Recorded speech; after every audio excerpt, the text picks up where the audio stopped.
Welcome to the video. Welcome back. It's been a couple weeks since I made a video here in our marathon off season, and that's because, as you can probably tell by the title of this video, I've been working through some Achilles tendonitis, tendonopathy.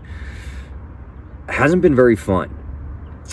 So that's what this video is about. We're gonna go through a day of training. I'm finally back to running, mostly pain-free and feeling much better. The whole reason I've waited this long to make this video is I wanna show exactly what's actually worked for me versus just providing a canned video of things I looked up on YouTube, Googled, asked ChatGPT about, and then just regurgitating those back to you. Didn't want to do that. So this is exactly what's actually worked to fix the problem for me. And this has been one of the more stubborn injuries I've ever had, where most things, I've had enough experience to get rid of them fairly quickly. This has been about 2 to 3 weeks lingering and frankly, extremely frustrating. Anyway, enough talking. It's run time. This week, getting back into training. Last 2-3 weeks, I've gone through a series of test runs, most just fails, and pretty painful, and realizing the problem has not been solved. So it's been like 5 to 10 miles the last few weeks. This week, the plan is simple: 5 miles a day, just getting back into the routine of running 5 to 6 days a week. And the goal is for those to be pain-free or mostly pain-free. Today is Tuesday. I ran Sunday. I ran yesterday, Monday, mostly pain-free. We just want to keep it going today. Quick pro tip, and maybe it's actually just common sense, but if you have even the slightest bit of I need to go to the bathroom before you go run, go to the bathroom.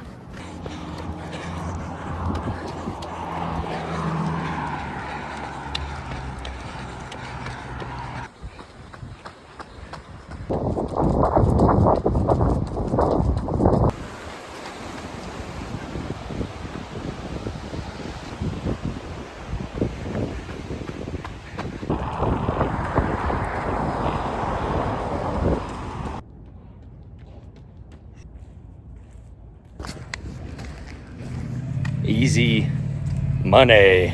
5.09 miles, 8:42 pace. Felt okay. All right.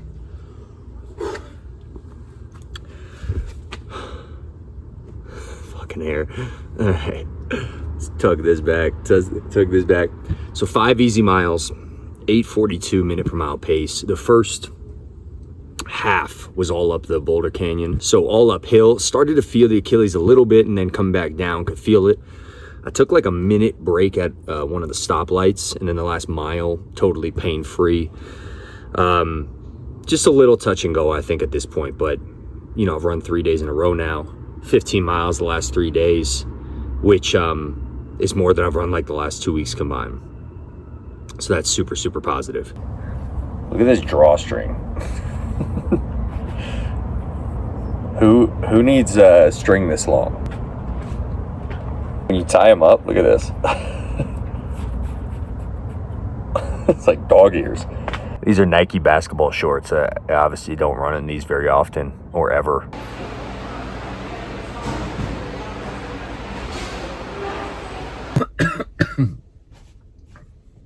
So we're on the way to lift, and I've been around some sick people, Katie and Katie's brother Will, the last few days, which obviously increases your chances of getting sick. I used to think sickness was just a mentality, and then I got sick like 4 or 5 times in one of my Boston Marathon training builds. And I was like, maybe I'm just a weak guy, but I don't think that's the case, and I don't think it's all in mentality. I think there's a bunch of things you can do to prevent yourself from getting sick, or at least help your chances. Ultimately, like after listening to some Huberman stuff and a lot of people smarter than I, it seems it comes down to, do you come into contact with a cold virus and then does it get into your body?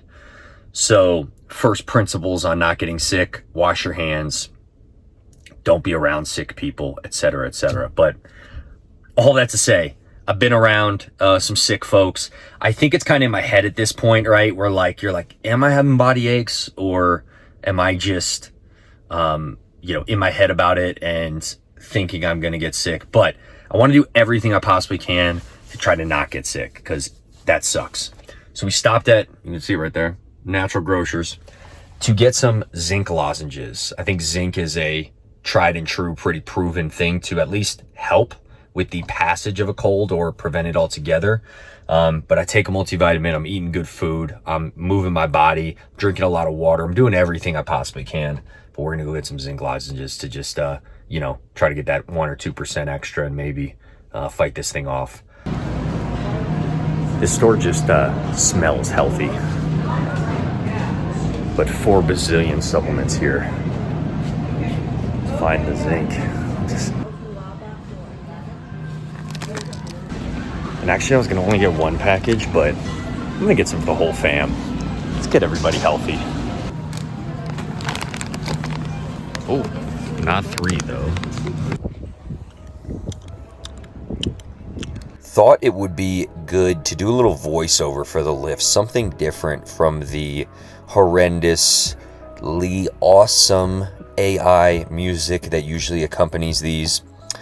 I start most every lift with push-ups and pull-ups. Sometimes I'll throw in body weight squats as well. My basic goal is to do twice as many push-ups as pull-ups. I superset them, so doing one directly after the other. And today I did 4 sets of each. So 8 pull-ups and 16 push-ups, along with some light stretching to get everything going. Thought this bench was hilarious. I don't know if it's a memorial for someone who died on that bench press machine, but I did 4 sets there of about 12 reps, plate loaded bench. Then went right into these seated dumbbell overhead presses. Use those 50-pound dumbbells, so this was challenging. I was getting about 6 to 8 reps on each. You're welcome for the nice angle there, directly into the crotch. And went straight to cable, what are these called? Cable flies, chest flies.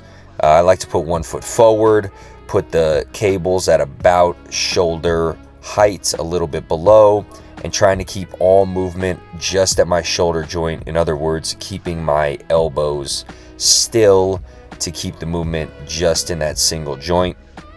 Rolling along to another single joint movement, this time for my shoulders. Dumbbell lateral raises. I think I went with 20 pounds here, which is a little lighter than I normally do. So I did more reps, about 14 to 16 reps. And then on this last one, just trying to hold them out there as long as I can, burn out the shoulders a bit. I did 4 sets of those. This is a pretty funny clip here. Got into some ab stuff. This guy just completely ruined the shot here, grabbing a towel, and there he is. Hello, sir. Keeping a sense of humor about it, though. Anyway, that was Russian twist with a 10-pound dumbbell on a decline bench. A really, really great advanced version of a Russian twist. A great ab movement. And then finished with some skull crushers. I was supersetting these 2 together, meaning one after the other.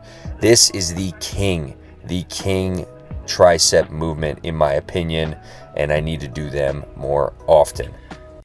So I was just talking to myself. I do that. I think other people do that. Maybe they don't. But I was just talking to myself about CIM and what it's looking like, because obviously this, that was the point of this off-season video series, was to show what I am doing to prepare and build the foundation for my marathon builds. And, then this little bugaboo with the Achilles pops up, where I'm not building a foundation. In fact, I'm doing almost the exact opposite of just trying to get healthy. And I was saying to myself that, like, I don't know if CIM will be the race, which is, it's disappointing, but of course there's other races, but I have to put in the work and time and energy to find out. I'm not willing to just throw in the towel 14 weeks before the race, but ideal world here, I would have liked to be running, 40, 45, maybe even 50 miles a week with speed sessions, with some longer efforts, and more than anything, feeling healthy and fresh and excited. But I don't feel that way. And that's just the reality of the situation here. But I think that's super valuable to have as a part of this series, because like, shit hasn't gone how I've wanted it to. But like I said, I'm not willing to just quit on it just yet. Do I have contingencies in place? Certainly. There's races in January and February that I can circle and give a great effort towards. But, I'm still trying to go business as usual here. And I had planned for a 12 or 10 week build, which means I still have time to lay a little bit of a foundation, get my left leg feeling stronger, healthier, and see what's up. So it's cool to have this on film. It's cool to document this. And man, what a success it would be to run a PR at CIM after the last few weeks I've had. And that's that. So we just got some, can you see them? Got some groceries for dinner. I'm making dinner for the fam tonight. And then a little post workout Premier Protein. Not my fave. This is all I could find in the store. I was gonna say forgot. I just didn't pack anything for post lift. I've been on the go all day. So anyway, we're driving home, and I'm gonna get back to that combo with myself. How are you doing, Nick?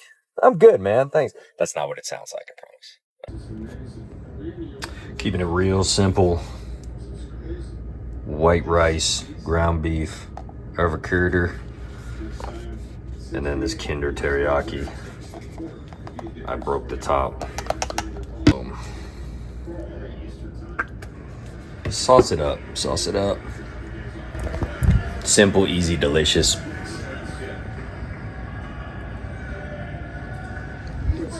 I think it's still zoomed in here, but got the US Open on. So that's first dinner. No, we keep our condiments in the fridge here at this house. What? We keep the condiments in the fridge here at this house. What? Normal people. This house, condiments in the fridge. So this is dinner. Why don't you tell the people what we got? We have some mixed potatoes, sweet and russet, maybe? Is that what you used? Yukon, maybe? Russet. Anyways, then some barbecue chicken thighs with barbecue seasoning, not the sauce. We did forget that. Thanks. Forgot that. And green goddess salad. Stop. All right.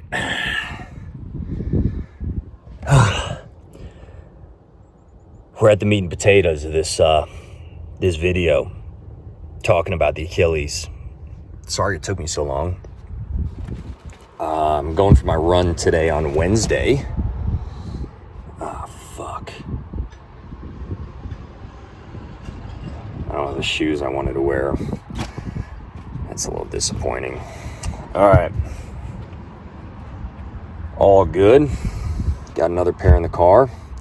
Oh no. They're literally right here. That's so funny. I didn't even see them. Just right in front of me. Okay. Well, I'm glad you were here for that. So let's talk about Achilles tendonitis. What is it? What my experience has been, and what has worked for me, which is probably most important. Basically, my self-diagnosis here is just having tremendous left Achilles pain in the tendon. Feels like a pinching or like a squeezing or like a jabbing kind of pain as I'm running in that tendon. Very, very uncomfortable, and certainly aggravated at faster paces.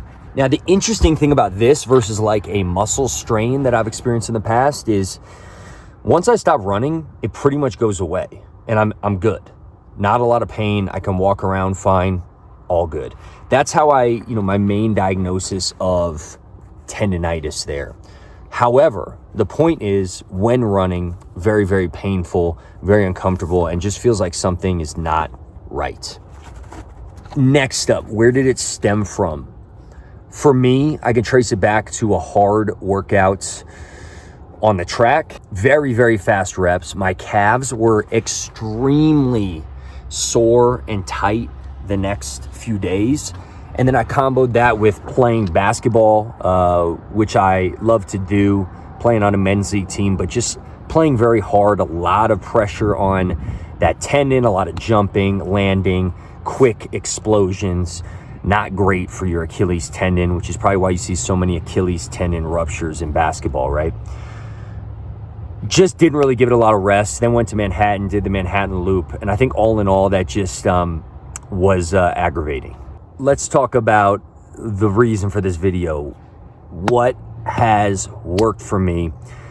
And like I said at the top, I have been holding off to report back something that actually works, because I tried basically. All right, phone shut off there for a sec. Where was I? Oh yeah, I tried fucking everything. All right, so it's so frustrating when you just keep trying things. You're YouTubing, Googling, ChatGPTing, and doing everything to the letter of the law, and you wake up every morning and you're still extremely tight and in pain every morning walking around. That sucks.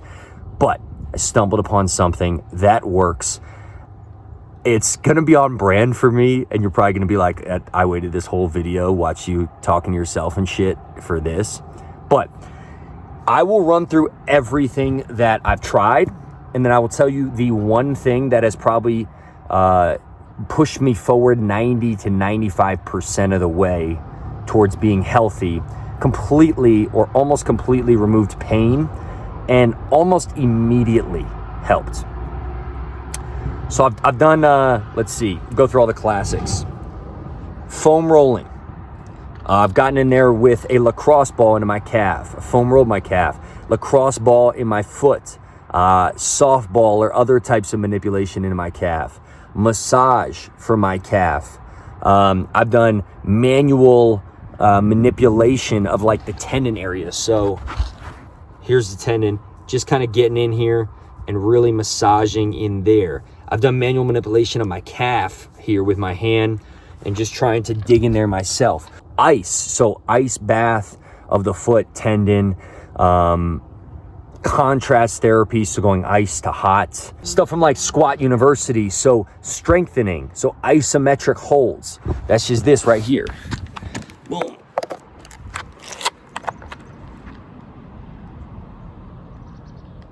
And just holding. Then I went into concentric, eccentric, so now going up and down with that plantar flexion, and then adding weight to it. All right, now what that did was make my calves super sore. It didn't necessarily help the problem. Here is what helped more than all. Now, I'm not saying those did nothing. I'm sure each of those contributed little percentage points here and there, helped little bits. But what I'm saying is from day to day, I wasn't noticing a ton of improvement in how my Achilles was feeling. I wasn't getting back to running until I did this. Here we go. Maybe I'll add in a drum roll here.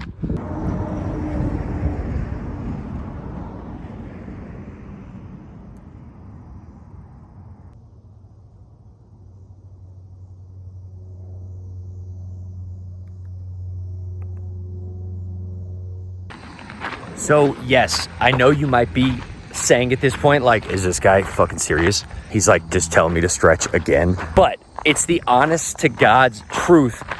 That's what worked for me. And I'm talking banging my head against the wall, going through all of these different supposed solutions. Nothing's getting the pain to subside. After a bike session one night, I was actually just dicking around on my phone, watching like chest videos. And I was like, you know what? I'm just gonna stretch my calf for a dumb amount of time. So like, 2-3 minute holds on each side. I maybe did that 10-15 minutes. So a really deep stretch into the calf, and instant improvement, instant pain relief, and lasting pain relief. And it's been now probably a week since then. I'm back to running. Pain is subsiding. So that is what has worked for me. Stretching the calf, loosening up the calf. And when you think about it, it makes perfect sense. If the calf is tight and it's balled up and tight, pulling, the Achilles tendon is what connects the calf to the bone, right? So it's pulling now on that tendon, causing more pressure on that tendon. At least that's how I think about it in my head. So all of this to say, man, look, a lot of the running pains I've had have been associated with tightness, or I should say imbalance. In other words, one part of your body being tighter than the rest. Glutes being tight, leading to knee pain and pain around the knee joint. Calf tightness now leading to Achilles tendon pain. That's what worked for me. Life's a little brighter when, things are going well, you're improving, whether it's just your overall health or moving towards your goal. A few more videos to come in this off-season series, and then we will hopefully be starting a successful 10-week build for the California International Marathon. 2:42 marathon incoming. I feel great about it. Holla!